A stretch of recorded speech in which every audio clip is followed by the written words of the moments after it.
Hello and welcome.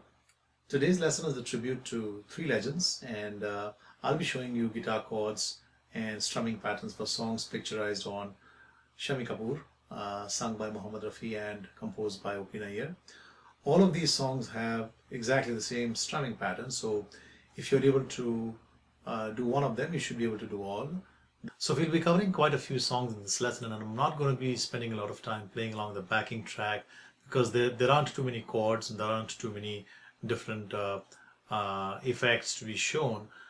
I'll be spending more time in this lesson showing you how to get your strumming right. So before I show you the actual pattern and I explain to you step by step, let me take one of these songs and play along with the backing track to show you what I mean. So we'll take the song Banda Parvar from the film Phir Wohi Dil Laya Hoon.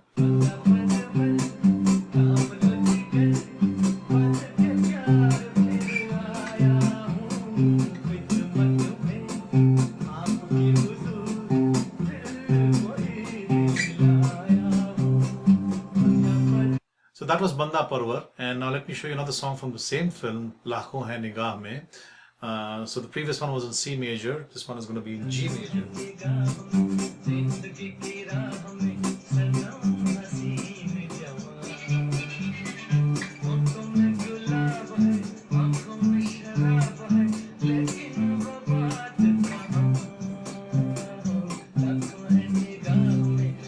So as you can see, the strumming pattern is exactly the same, and I'm going to show you more songs in this lesson today. They all have the same pattern. This is technically called the alternating bass style of strumming. So now let me show you how I was strumming for those two songs, and I'll strum very slowly so you can follow what I'm doing, and then I'll explain step by step. So here's what I was playing in C major. Let me slow it down. Of course, I'm muting the strings here for my downstrokes. So instead of muting, let me keep it simple. So all we're doing is holding the C major chord with the left hand here, and instead of and playing a pattern of a bass note followed by a downstroke, followed by another bass note, followed by a downstroke. And when we are playing C major, you typically play this note here, which is a C, and you play the stroke, and you play this note, which is a G, and then you play the stroke again. So just to remember this easily, if you're playing a bar chord where the root note of the chord is on the 5th string, you would be playing the bass line on the 5th string here, followed by a stroke, then the one on the 6th string, followed by a stroke. So 5 strum, 6 strum, 5 strum, 6 strum, and you would do this pretty much for all of the chords which are played just the way you play C major. So it could be C sharp or D sharp. For all of these chords, you would be playing a pattern of 5 stroke, 6 stroke. If you are playing a chord where the root note of the chord is in the 6th string, so for example you're playing G major, then you would be playing a pattern of 6 stroke, 5 stroke, 6 stroke, 5 stroke, 6 down, 5 down.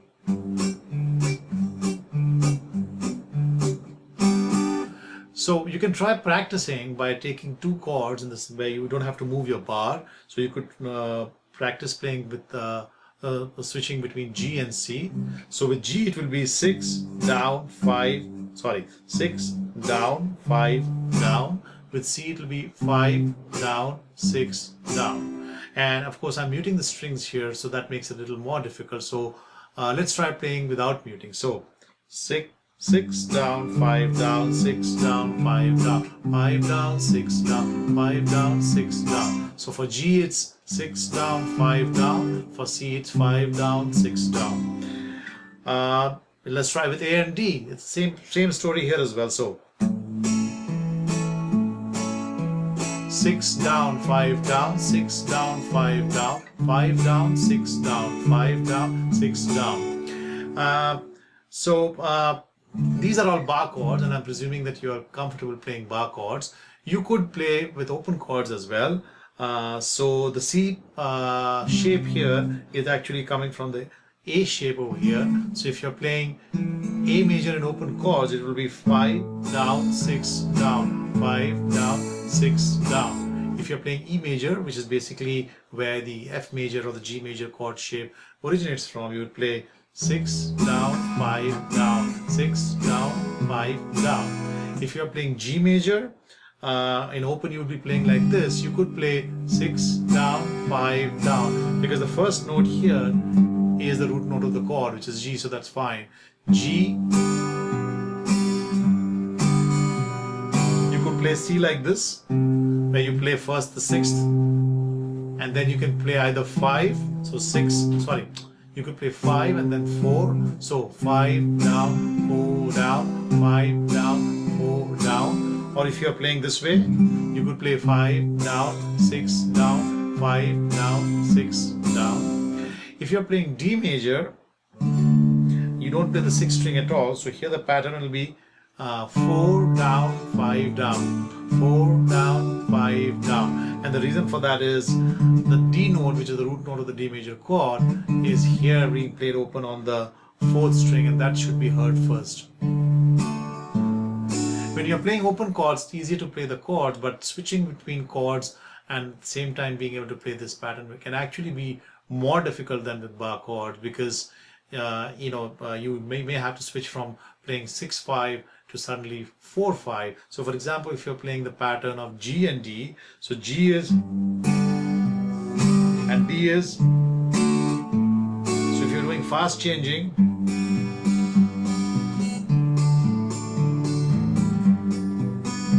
as you can see, I've already made a few mistakes over there.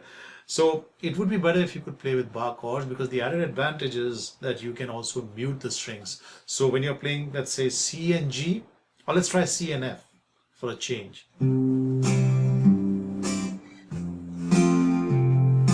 Now if you were be able to mute the strings, it would sound like this.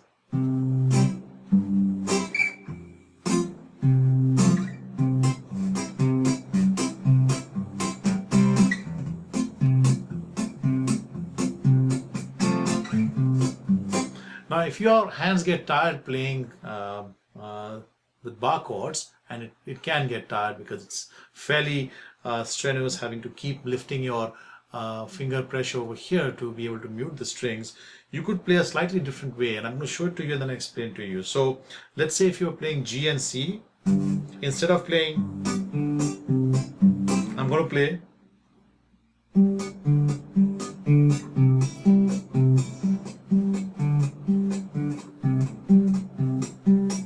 So what I'm doing is I'm just playing these 4 strings here, so 2nd, 3rd, 4th and 5th. I'm muting the others with my thumb and with my first finger here. So I'm playing G with just these 4, and I'm alternating between 4 and 5. So 4 down, 5 down, 4 down, 5 down, and I'm playing 4 first because that's where the note G is. And then when I'm playing C, I'm switching to this shape here, where I'm using this finger here, and here's the bar over here.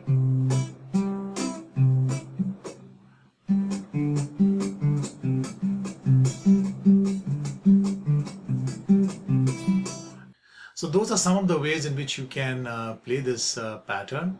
I would encourage you to try this with bar chords.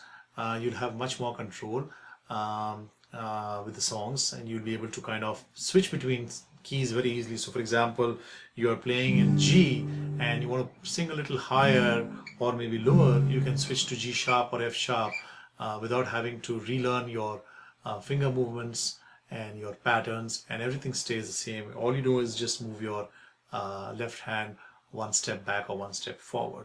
So now let's try and play along the backing track of some songs which use this rhythm.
So I hope you found that lesson interesting.